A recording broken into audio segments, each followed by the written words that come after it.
2026-27 academic year కి admissions ని ఆహ్వానిస్తుంది పల్లవి engineering college. నాక్ ఏ గ్రేడ్ గుర్తింపు, అత్యాధునిక మౌలిక సదుపాయాలు, 91% పైగా ప్లేస్మెంట్ సక్సెస్ రేట్ తో టాప్ ఎంఎన్సీ కంపెనీలో ఉద్యోగ అవకాశం. అడ్మిషన్ల కోసం 9247528134, 9247528135 నంబర్స్ ని ఈ రోజే సంప్రదించండి.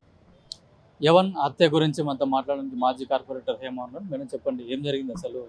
సికింద్రాబాద్లో కూడా ఈ మధ్యలో చాలా ఇట్లాంటి సంఘటనలు జరుగుతున్నాయి. ఇది మొదటిసారి అండి మా సికింద్రాబాద్ సీతాఫల్ మండి డివిజన్లో. అయితే నేను 10 years నుంచి ఒక కార్పొరేటర్గా ఉన్నాను. ఎప్పుడు కూడా ఇట్లాంటి ఇన్సిడెంట్స్ జరగలేదు. జరిగి ఉంటే చిన్న చిన్న గొడవలు అట్లాంటివి జరిగినాయి, కానీ ఎప్పుడు కూడా ఇట్లాంటి మర్డర్లు జరిగే సిచ్యువేషన్లో ఎప్పుడు కూడా మాకు కనబడలేదు. గతంలో కూడా నాకు ఊహ తెలిసినప్పటి నుంచి ఇప్పుడు దాకా నేను చూసిన ఇట్లాంటి సంఘటన సీతాఫల్ మండిలో కూడా ఎప్పుడు జరగలేదు. అండ్ మోరోవర్ ఇది ఫస్ట్ టైం కాదు, దీనికి ముందు కూడా చాలా అఫెన్స్ జరిగినాయి. ఎవరైతే అక్యూజ్ ఉన్నారో ఆ పర్సన్స్ రిపీటెడ్గా ఏమంటారు ఇట్లాంటి చర్యలకు పాల్పడుతుండే. రీసెంట్గా 3 నెలల కింద అదే బస్తీలో కొంతమంది వాళ్ళ బస్తీలో ఉన్న వాళ్ళ పెద్దవాళ్ళు జస్ట్ బండి దగ్గర ఏదో ఇష్యూ చిన్నగా అయితే వ్యక్తులను కూడా, అంటే ఏజ్ పెద్దవాళ్ళు అనేది చూడకుండా కూడా ఇష్టం వచ్చినట్టు వాళ్ళని కొట్టడం జరిగింది. మేము పోలీస్ వాళ్ళకి కంప్లైంట్ చేసినాం, డీసీపీ గారి దగ్గరికి వెళ్ళినాం. ఖచ్చితంగా వాళ్ళ మీద చర్యలు తీసుకుంటా అన్నారు. మళ్ళీ ఏమైందేమో ఈరోజు ఈ ఇన్సిడెంట్ జరిగి వెళ్ళిన తర్వాత అదే పర్సన్స్ చేసిర్రు అనగానే, అరే వాళ్ళ మీద రౌడీ షీట్ ఉంది కదా, మరి ఎందుకు యాక్షన్ తీసుకుంటలేరు ఏంటి అంటే రౌడీ షీట్ లేదు అంటున్నారు. అట్లా ఎట్లా ఉండదు? ఇన్ని గనం రిపీటెడ్ అఫెన్సెస్ జరుగుతుంటే వెళ్ళి కంప్లైంట్ చేసినప్పుడు, కార్పొరేట్ కంప్లైంట్ చేసినా కూడా పోలీసులు ఎందుకు పట్టించుకుంటారు? ఏమో మరి ఎక్కడ ఎవరు ఇన్ఫ్లుయెన్స్ తోని వాళ్ళు ఇది చేస్తున్నారో మాకు తెలియదు. ఇప్పుడు ప్రజెంట్ గవర్నమెంట్ తోని ఉన్న వాళ్ళతో తిరుగుతున్నారు. అయితే మాకున్న సమాచారం మాతో కూడా ఉండేవాళ్ళు గతంలో. వాళ్ళ ఫ్యామిలీ మెంబర్స్ ఎవరున్నా కూడా చిన్న చిన్న కార్యక్రమాలు చేస్తే యాజ్ ఏ కార్పొరేటర్గా ఇన్వైట్ చేస్తుండే పోతుండే. కానీ ఇట్లాంటి వ్యక్తులు ఇట్లా చేస్తారని చెప్పి మేము ఎప్పుడు ఎక్స్పెక్ట్ చేయలేదు. లాస్ట్ టైం బోనాల పండుగ అయినప్పుడు మాకు తెలిసిన వ్యక్తి వాళ్ళ కొడుకులను కొట్టినారు. సెకండ్ ఇదొక గొడవ.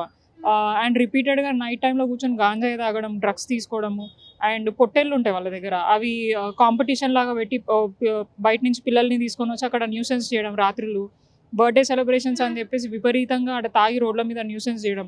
అవి ఎందుకు చేస్తున్నారు అని అంటే ఎవరిని పడితే వాళ్ళని, మనిషి పెద్దనా చిన్ననా, ఎవరు ఏజ్డా మిడిల్ ఏజా అనేది ఏం లేదు, మర్యాద లేకుండా ఇష్టం వచ్చినట్టు ఆ గంజాయి మత్తులో వాళ్ళు ఏం చేస్తున్నారో తెలియక ఇష్టం వచ్చినట్టు చేస్తున్నారు.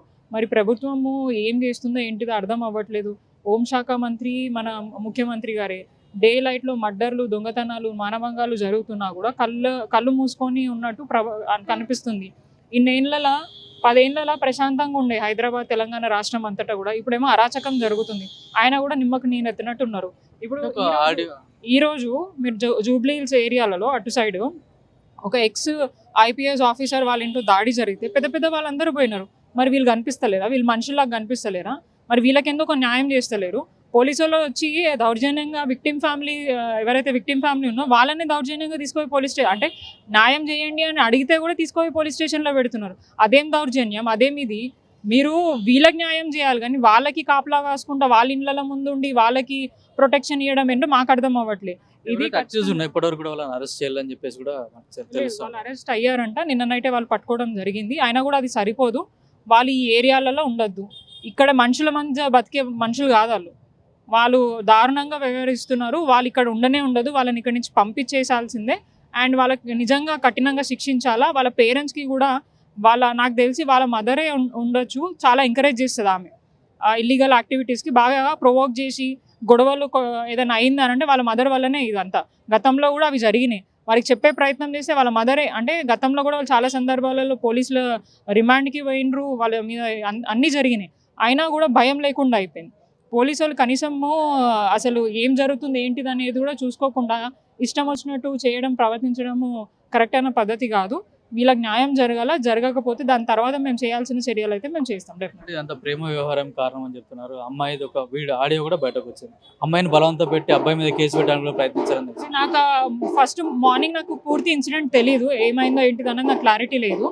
బట్ తర్వాత రీసెంట్గా తెలిసింది అదంతా జరుగుతుందని. ఇప్పుడు అది ఏమైనా ఉన్నా కూడా పెద్దల మధ్యలో కూర్చోబెట్టి పోలీసుల దగ్గర కౌన్సిలింగ్ ఇప్పించి చేయిస్తే బాగుంటుండే. కానీ హత్యలు చేసి ఇప్పుడు ఎవరు నష్టపోయినరు? ఒక నిండు ప్రాణం పోయింది. వాళ్ళు జైలు పాలైనరు. వాళ్ళు కూడా యువకులే, వాళ్ళు ఏమి పెద్దవాళ్ళు కాదు, ఏదో ఇదే. కానీ ఒక్కటి బాధపడాల్సిన విషయం ఏంటంటే అంత చేసి వాళ్ళు అంత అరాచకంకి పాల్పడి ఫోటోలు తీసుకొని ఫుల్ మర్డర్ చేసినాము అని చెప్పేసి సెల్ఫీలు స్టేటస్లలో అప్లోడ్ చేయడం అనేది మాకు ఆశ్చర్యం అనిపిస్తుంది. అంటే ఏదో ఆవేశంలో చేసినట్టు అనిపిస్తలేదు. క్లియర్గా ఇది సంపి మేము దాన్ని ఏదో గొప్పగా చెప్పుకుంటాం, ఏదో గొప్ప పని చేసినాం అనేది చూపించుకోవడానికి చేసినట్టుగా అనిపిస్తుంది. అట్లాంటి వాళ్ళని నిజంగా దారుణంగా శిక్షించాలి. లేకపోతే రోడ్ల మీద కనిపిస్తే మేము రాళ్లతోనైతే కొట్టి చంపిస్తాం అట్లాంటి వాళ్ళని. ఇంతకుముందే వాళ్ళకి క్రైమ్ బ్యాక్గ్రౌండ్ ఉంది అంటుంటే ఇప్పుడు కూడా చేస్తూ ఉంటారు. ముందు జరగకుండా ఉండాలంటే మీరేం చర్యలు తీసుకుంటారు? అదే పోలీస్ ఇప్పుడు మేము లా అండ్ ఆర్డర్ని కట్టుబడి మేము ఉండాలి. దాన్ని దాటైతే పోలేం ఎవరమైనా కూడా. సో వాళ్ళ మీద నమ్మకం పెట్టుకొని మేము ఉంటున్నాం. వాళ్ళు కూడా న్యాయం చేయకపోతే ప్రజాక్షేత్రంలో ప్రజలైతే బుద్ధి చెప్తారు. ఇక ప్రజల ఆగ్రహానికి ప్రభుత్వాలే కానివ్వండి, ఇక ఎవరైతే ఇట్లాంటివి చేసినాయో గురి కావడానికి అయితే తప్పదు. డెఫినెట్గా ఇన్ కేసు పోలీసు వాళ్ళు న్యాయం చేయకపోతే, చట్టంలో న్యాయం దొరకకపోతే ప్రజలు రోడ్డు మీదకి వచ్చి వాళ్ళ న్యాయమైన ఇది వాళ్ళే సెల్ఫ్గా చేసుకుంటారని నేను అనుకుంటున్నాను. అయితే ఎవరైతే విక్టిమ్స్ ఉన్నారో, అక్యూజ్ ఉన్నారో వాళ్ళందరూ కూడా గతంలోనే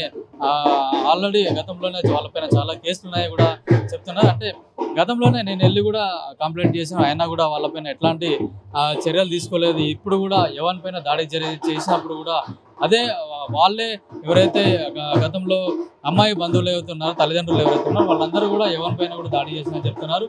ఒకవేళ పోలీసులు కనుక ఎవరికి న్యాయం కనుక జరగకుంటే ప్రజాక్షేత్రంలో తెలుసుకుంటారని చెప్తున్నారు. అట్లాగే గతంలో కూడా చాలాసార్లు కూడా పోలీసులకు చెప్పినా కూడా ఇప్పటివరకు కూడా పట్టించుకోవాలని చెప్తున్నారు. చిన్న చిన్న గొడవలు కూడా ఇక్కడ జరిగే అయినా కూడా పోలీసులు పట్టించుకోవాలని చెప్తున్నారు. ఈ సంఘటనతో అయినా సరే వాళ్ళపైన కఠినమైన చర్యలు తీసుకోవాలని చెప్పేసి కూడా మాజీ కార్పొరేటర్ హేమ డిమాండ్ చేస్తా ఉన్నారు. కిరణ్ కుమార్, పల్లవి టీవీ, సికింద్రాబాద్.